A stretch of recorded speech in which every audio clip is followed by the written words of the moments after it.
Hello viewers, welcome back. Adam here. We got the last war of season 61 here. We got biggest war of the season, so this is going to be a pretty good one, and using some awesome champs, starting with one of my favorites yet again, Overseer. So this particular node with Overseer, I'm just trying not to stay too close to him for a bunch of placebos, but honestly it doesn't matter. He's also got some regen, but with Overseer you stack up enough debuffs over time here that those aren't really going to play too much of a role either, with my Despair Mastery, cutting down on that healing there. So there's a special special concussion debuff, and those are going to stack up and make the healing not a huge deal. I still don't want a ton of them to stack up, but yeah. I was trying to bait a special one only just to get more specials faster, so those special concussions like added up faster, but he wasn't really playing ball, so that's fine. I can just do special twos here. I'll just get hit in the face because I am not good at this game. There we go. Now we have a super weird situation there for a second, but luckily he finally threw something. As you can see, the healing is kind of, he's healing up fairly fast here. I haven't totally got my full amount of debuffs on him yet to bring his healing down as low as possible. But as you can see, when Overseer is in his cosmic mode, it does not matter. I did not pop an invuln for this fight. Even if I had, I would have already used it up. But that doesn't matter either. You saw how little damage that was. I mean, Sasquatch Special 3 I don't think it's a ton of damage to begin with, but Overseer's pretty beefy, so that fight was really no problem, and I played it, quite honestly, pretty poorly, but still pretty fast fight. So next fight here is my first of 3 with Cassandra Nova. So I've been talking to some people on different Discords and channels, just talking about how cool Cassandra Nova is, and luckily I have 3 fights here to kind of show how awesome she really is.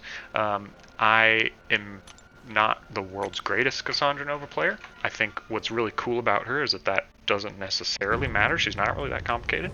Let's go ahead and get into it. So we start the fight with holding heavy. That's safe to do all the time unless there's a reason you don't want to stun them, or can't, because you're just going to get the passive stun there. So from here I'm just hitting. I'm not parrying because I don't need to. I'm just waiting for my stun to come back up. I just know, Yelena can do some gnarly damage through the block sometimes, so I'm not really worried about that. I'm going to do my heavy during the root. That just refreshes everything, so just keeps the damage ticking for a little longer. So my stun is back up again. I'm going to do a short combo into her and hold stun yet again, and there's another heavy. I expect her to throw a special, especially after being heavy knocked down there. So with Cassandra, you can kind of see what I'm doing here. As long as you have at least 12 Daunteds, which you get from holding your heavy and throwing specials and reducing combos with her heavy, as long as you have at least 12 of those, every basic attack will apply a Neuroshock. So once I'm well above 12, and the cap being 25, I don't mind using basic combos. In fact, it's a nice way to just kind of get a few extra Neuroshocks on there. So I don't go only heavy, but she's very heavy-centric playstyle. But there you go. Yelena, one of the hardest defenders for me in the game, down, no damage taken. I don't think there are many champs out there that can take Yelena that, I'd say, easily with no damage taken. So super fun first fight ever using Cassandra in like real content. Yeah, we'll get back to her a little bit later in this video on some not so perfect fights, and show you kind of how she stands up in those situations. Next fight here in this war is going to be future Ant-Man versus Northstar. We got the what is it? Is that ebb and flow knockdown or protection knockdown, whatever it's called, with one eye open. So you generally don't want to be parrying and then hitting him. Well, future Ant-Man was a great assignment here.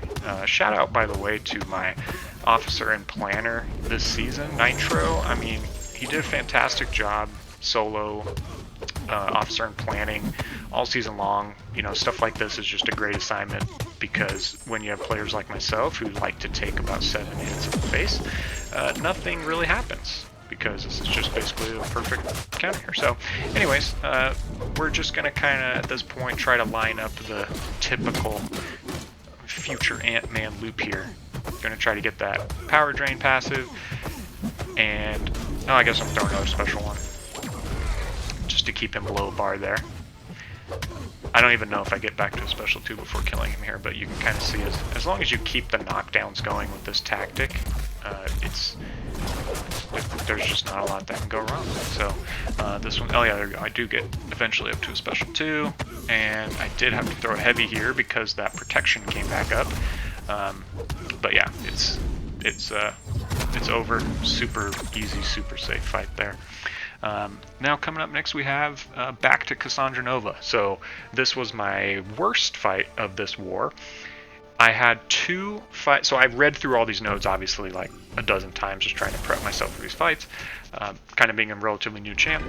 I have 2 nodes involving root, and I'm going to be honest, I mixed them up in my head. So, I mean, I'm looking at this root or rooted, okay, just reminding myself I had read them like a dozen times.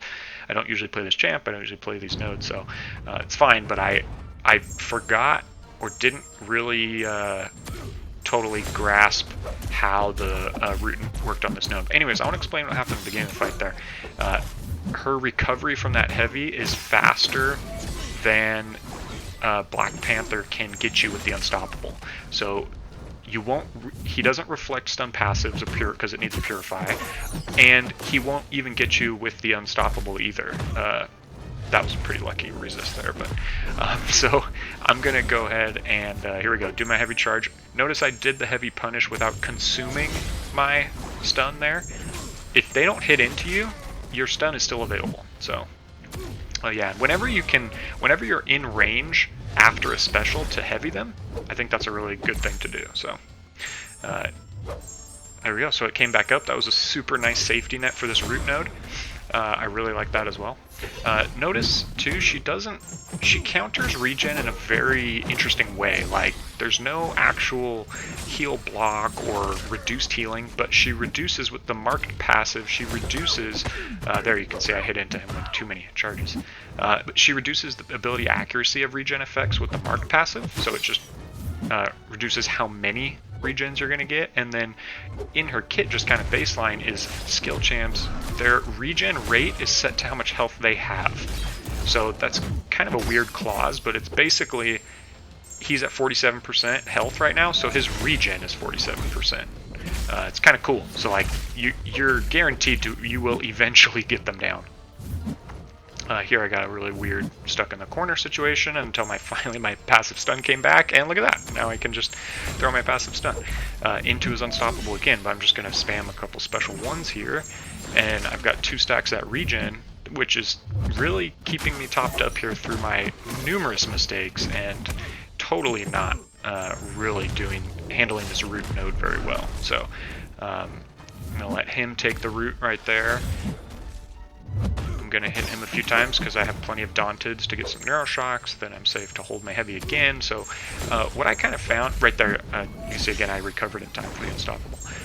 Try to just get that passive stun, whatever it's called, heavy counter passive stun thing, whatever.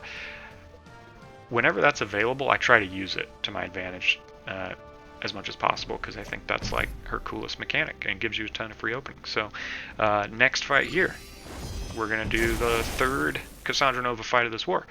Another Black Panther-esque character here in Killmonger with another root node, so hopefully I get a little bit of understanding of why I mixed up these nodes and defenders and what I had to do here. So again, start with the heavy charge, and I haven't really found a reason to not do that. I'm sure there's probably something, but I don't know. All of her hits except her first medium, by the way, are non-contact as well, so reverb is nothing. I mean, as long as I'm only using heavies, reverb does nothing.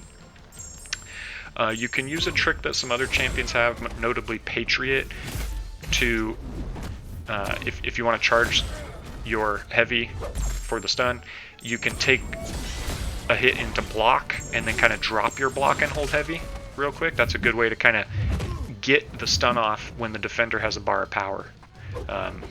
You obviously don't want to just sit there holding heavy when they have a bar of power, but you can still kind of get them to hit into your block and then heavy, yeah. So you kind of get the idea there. But yeah, this is going super safe. I mean, there's even the block proficiency, the node where they go unblockable. I'm sorry, I'm doing terrible with remembering names of things right now.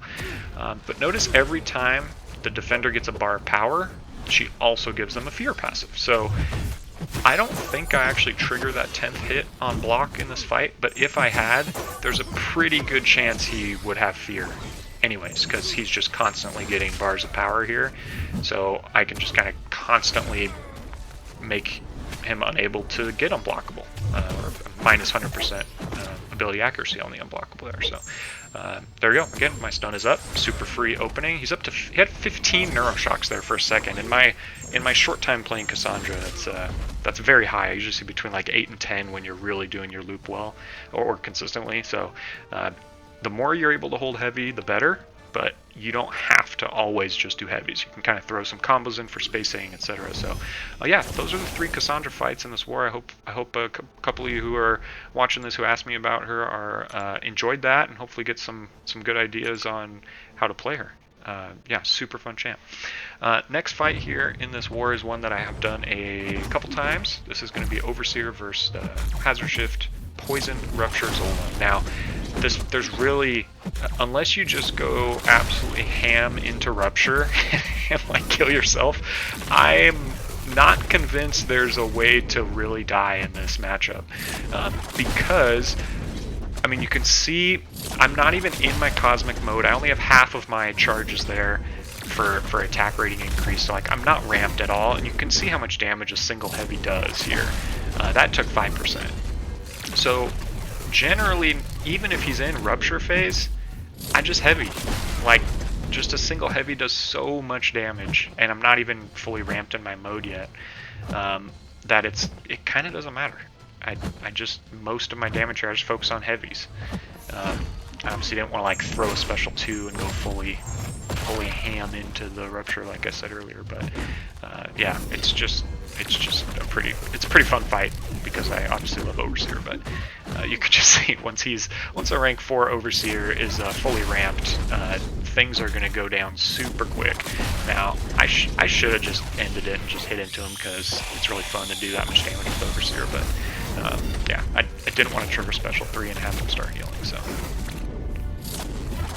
And there we go. So, fight over. I could have been a bit more aggressive there. I'm generally a pretty careful player in war, but yeah, Overseer, super fun, tons of burst damage. It's going to go pretty well. So, final fight, number 7 of this war, is Cassandra Nova's back, but not on my side. She's on the other side this time. I'm going to go back to one of the best champions in the game, and another champion I really enjoy playing, Future Ant-Man, for this fight. This being Node 49. That was super cool how like she just hits me off the bat there. Usually starting fights with a light attack, if I just tap the screen super fast when it starts, that practically never fails. So that was just like, to me, super unlucky. Now there, also pretty unlucky in that she was going to get stunned because I'm Future Ant-Man and I have armors, and I was going to glance her combo ending attack, you know, like in his kit. But the node reflects stun, so that was kind of funny. I got stunned because she hit me. But yeah, once I get the fight under control here, once I get my armor, so she's going to be aggressive with Surging Swarm, so I can kind of rely on intercepts, even though that one there, she decided to walk forward a little bit. Really hate when defenders do that, but at this point the fight's under control. Even super messy start of the fight, but this is just how good Future Ant-Man is. I am just at this point, I think, as soon as, yeah, there we go. As soon as I get special 2, I mean, this is over. He does so much damage. 3 disintegrate debuffs on there. That's maximum burst. I mean, yeah, take her down from half health. So, end of the war, end of the season. Again, thank you for watching this video and any other videos of mine that you watch. Thanks again for Nitro. Awesome officer and planner for us this season. Hitmasters again. That's awesome. BG3, Book of Ashanti. Let's run it back next season. So thanks again, guys. Take care, and we'll catch you on the next one.